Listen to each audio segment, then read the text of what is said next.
Hello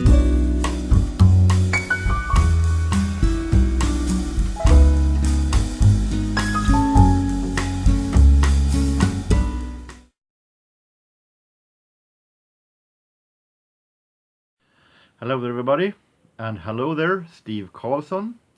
You're reaching a milestone as you now have reached 1,000 subscribers. Congratulations to those. You deserve every one of them. You have a great channel. You are funny. You are a great guy. You are having a great knowledge about music. So congratulations. And you have a contest where you want us to show so-called go-to albums, and to be honest, before this year started I had no idea what go-to albums actually was. So I'm glad that you told us. I got to confess that I have this problem that nowadays I don't have hardly any go-to album that I come back to over and over, because I have so many albums that I have to go through that I have bought and haven't had the time listening to yet. So 99% of my listening time of records goes to new records, or for me, new records, and writing them on the blog and showing them on VC and so on. So I don't have all that much time listening to old records that I want to listen to over and over. And I've said also I like old radio shows also, so that also takes a lot of time. So unfortunately, that was something that was more connected to, let's say, the 90s. But let me show what I had as go-to albums back then. But there are a couple of albums that I can show that I every now and then actually listens to nowadays. But then it has more to do with if I'm taking a relaxing, if I'm when I go to sleep or something like that, it's calm music that I feel like on soft volume this I can put on. Like Stan Getz and Oscar Peterson Trio, and this CD. As I have the CD close to the bed, it's great to have it on evening time. Really great, really relaxing, soft. And of course it's two of the greatest musicians ever. You need more motivation. And another one that is also feels natural, that I actually picks out now and then. Birth of the Cool, Miles Davis.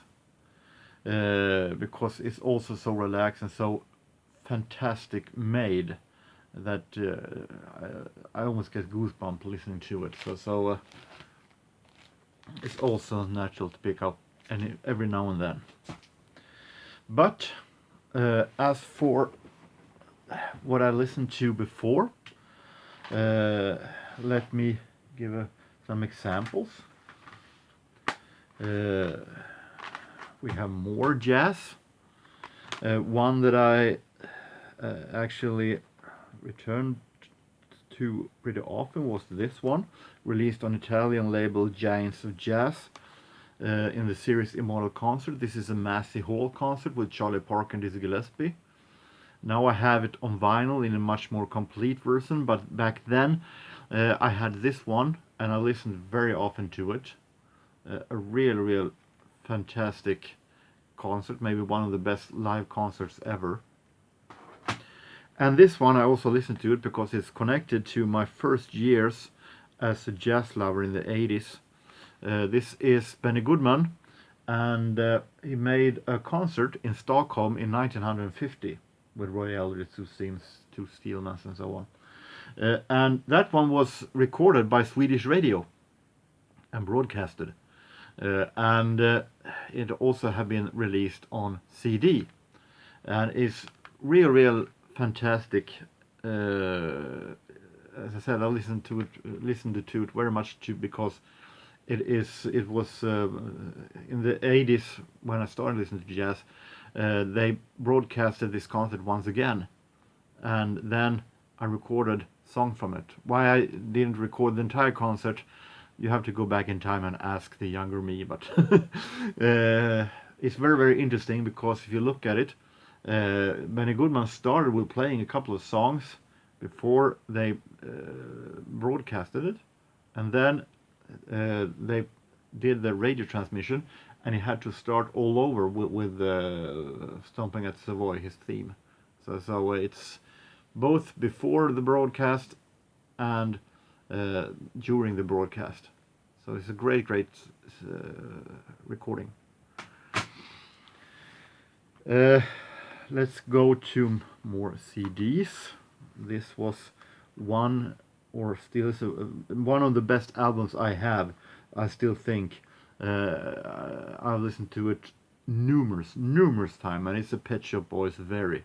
Some of these albums I'm going to show, I've shown multiple times in previous years' videos, but it's that kind of a contest. And it's good to pick them out again. Pet Shop Boys Very, I consider this Pet Shop Boys maybe best album. It is, considering Can You Forgive Her and Go West and so on. And it is so magnificent made. It is so beautiful produced by Pet Shop Boys. And it's called Very because it is really very Pet Shop Boys. This is the typical Pet Shop Boys, and both with a little foot in what can seem as the 90s, but also the biggest part of Pet Shop Boys is in the classic Pet Shop Boys. This is amazing. Swedish music.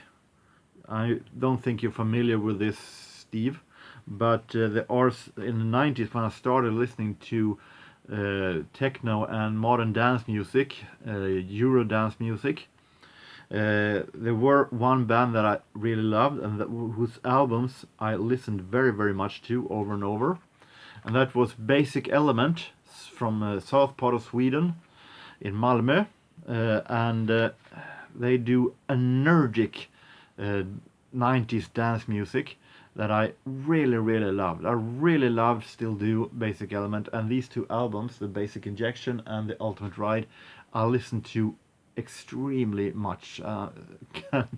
Each and every song in my head, actually. And when it comes to vinyl, I'm not going to show only CDs. This was an album that I returned very often to. That is Simple Minds, Once Upon a Time, and consisting Live and Kicking and Sanctify Yourself and so on.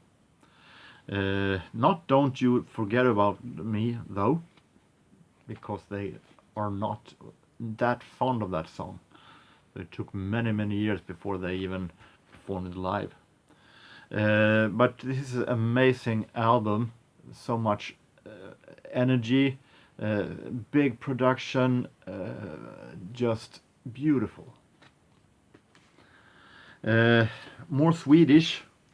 I mentioned a couple of times before, one of my absolute favorite Swedish musicians, Pia Telemark, one of my favorite composers and lyric writers, and one album that is very close to me, that I have picked out. I listened to it actually about a week ago when I was sitting in the living room with the laptop.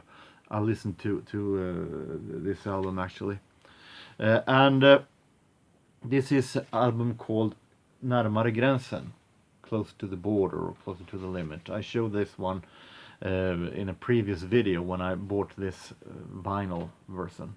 I have it on a cassette before, and it is amazing. It has a guitar in that lonely guitar also that you hear every now and then, that is extremely beautiful. The lyrics are just fantastic. if you know Swedish, because he sings in Swedish.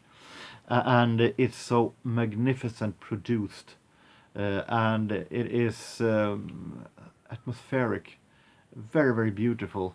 And I bought this one, the cassette version of this, already back in 1988, if I remember, or 89, sorry, 89, if I remember correctly. And I listened to it over and over ever since. So I guess this is the closest listening to an old album that I have made. Another one that I had on cassette. One moment, go out of frame. This, the cassette, is Living in a Box, and their album Gate Crashing. I'm a huge fan of Living in a Box. I think it's such a shame that they only did 2 albums. I think they're really, really amazing produced, and I think Richard Derbyshire is a fantastic singer. I think that it is soft and cool, and at the same time funky 80s pop, British 80s pop at its best. And what I didn't know, what I checked out right now, it's amazing how you can discover things when you buy stuff for on vinyl that you haven't seen before when you had it on cassette. Is who's producing, and I had no idea actually that it was produced by Dan Hartman over the most of the songs. So this one with Blow the House Down and then Room in Your Heart and Gate Crashing, she's unique. A fantastic song. So this one, check it out, Steve. This one is really, really great. And then of course we have those that I've shown many times before that are in my luxury box filled with the best albums ever. I've shown them many, many times before. But those that I've listened to most is, I think, Jean-Michel Jarre's Oxygen. I think in the same category we have, of course, gotta have some Depeche Mode, Violator, and Level 42, Running in the Family, with Lessons in Love and so on. So such an amazing album, jazz, poppy, and so fantastic produced, and Mark King's amazing bass. And naturally, I think this one might be one of the albums I listened to most to during my life. So, and there's Alphaville's Forever Young. A Childhood Memory, such an amazing album. Definitely one of the best albums ever, period. Both out of nostalgic reasons, but also out of how it's made. Nick Kershaw, The Riddle. And of course we have the first album I ever bought, Paul Hardcastle's debut, that I also have listened to multiple times. And we have, of course, Lenny Tristano, and this one that I bought around 10 years ago, that I listened to many, many times. So those were some of my go-to albums from yesteryear, some also from this year, but as I said, it was hard to find albums to show that I'd go to right now, because I have so much to go through that I have bought during the past years that I haven't been listening to yet.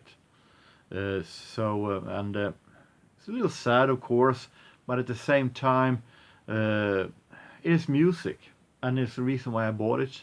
I'm interested in discovering new stuff, so I don't suffer it, but it's a little sad that, of course, some of the best albums I don't have all that much time to listen to as much as I want to.